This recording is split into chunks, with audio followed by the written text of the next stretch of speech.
কাষ্ঠ হাসি বাগধারাটির অর্থ হল শুকনো হাসি। ছোট বকুলপুরের যাত্রী গ্রন্থটির রচয়িতাকে। ছোট বকুলপুরের যাত্রী এই গ্রন্থটির রচয়িতা হচ্ছে মানিক বন্দ্যোপাধ্যায়। রজনী উপন্যাসটি কার লেখা? রজনী উপন্যাসটির লেখক হচ্ছে বঙ্কিম চট্টোপাধ্যায়। উপরোধে ঢেকি গেলা বাগধারাটির অর্থ কী? উপরোধে ঢেকি গেলা এই বাগধারাটির অর্থ হচ্ছে অনুরোধ অনিচ্ছা সত্ত্বেও কিছু করা। অবলম্বনের অব এই উপসর্গ কী অর্থে ব্যবহৃত হয়েছে? অবলম্বনের অব উপসর্গটি ব্যবহৃত হয়েছে সম্যকভাবে। প, ফ, ব, ভ, ম এগুলো কোন ধরনের বর্ণ? এগুলো হচ্ছে ওষ্ঠ বর্ণ।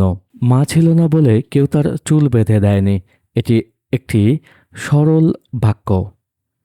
তুমি অধম তাই বলে আমি উত্তম হব না কেন?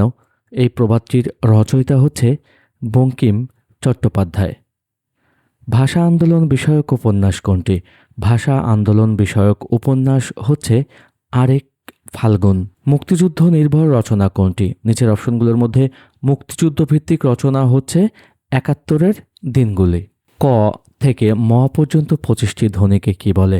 ক থেকে ম পর্যন্ত ২৫টি ধ্বনিকে বলে স্পর্শ ধ্বনি। কোন বানানটি শুদ্ধ? অপশনগুলোর মধ্যে শুদ্ধ বানান হচ্ছে নিশীথ। নয়রস্যি তালুবস্য দীর্ঘি ত। শব্দ ও ধাতুর মূলকে কি বলে? শব্দ ও ধাতুর মূলকে বলে প্রকৃতি। সমিতি কোন লিঙ্গ? সমিতি হচ্ছে ক্লীব লিঙ্গ। কাজী নজরুল ইসলামকে উৎসর্গ করে রবীন্দ্রনাথ ঠাকুরের রচনা হচ্ছে বসন্ত। শব্দের ব্যুৎপত্তিগত অর্থ ও ব্যবহারিক অর্থ অভিন্ন হলে তাকে বলা হয় যৌগিক শব্দ। বাগাড়ম্বর শব্দের সন্ধিবিচ্ছেদ কোনটি? বাগাড়ম্বর শব্দের সন্ধিবিচ্ছেদ হচ্ছে বাক যোগ আড়ম্বর। অলস এর বিশেষ্য পদ কোনটি? অলস এর বিশেষ্য পদ হচ্ছে আলস্য। উপমান কর্মধারয় সমাসের উদাহরণ কোনটি? উপমান কর্মধারয় সমাসের উদাহরণ হচ্ছে তুষার শুভ্র। আমার ভাইয়ের রক্তে রাঙানো ২১শে ফেব্রুয়ারি গানটির রচয়িতা হচ্ছে আব্দুল গাফফার চৌধুরী। ওরে বাছা মাতৃকোষে রতনের রাজি, এ ভিখারি দশা তবে কেন তো রাজি? কোন কবির লেখা? সঠিক উত্তরটি হচ্ছে মাইকেল মধুসূদন দত্ত। ইদানিং এর বিপরীত শব্দ কোনটি? ইদানিং এর বিপরীত শব্দ হচ্ছে তদানীং। যুদ্ধে স্থির থাকেন যিনি, এর বাক্য সংকোচন কোনটি? যুদ্ধে স্থির থাকেন যিনি, এর বাক্য সংকোচন হচ্ছে যুধিষ্ঠির। কংস মামা বাগধারাটির অর্থ কী? কংস মামা বাগধারাটির অর্থ হচ্ছে নির্মম আত্মীয়। রূপসী বাংলার কবি কাকে বলা হয়? রূপসী বাংলার কবি বলা হয় জীবনানন্দ দাশকে। অগ্রপশ্চাৎ বিবেচনা করে কাজ করে না যে, তাকে বলে অবিমৃষ্যকারী। বাংলা সাহিত্যের আদি কবিকে? বাংলা সাহিত্যের আদি কবি হচ্ছে লুইপা। চাবি, জানালা, বালতি এগুলো কোন ভাষা থেকে এসেছে? সঠিক উত্তরটি হচ্ছে পর্তুগিজ ভাষা থেকে। নন্দিত এর বিপরীতার্থক শব্দ কোনটি? নন্দিত এর বিপরীতার্থক শব্দ হচ্ছে নিন্দিত। দৈনিক নবযুগ পত্রিকার সম্পাদককে?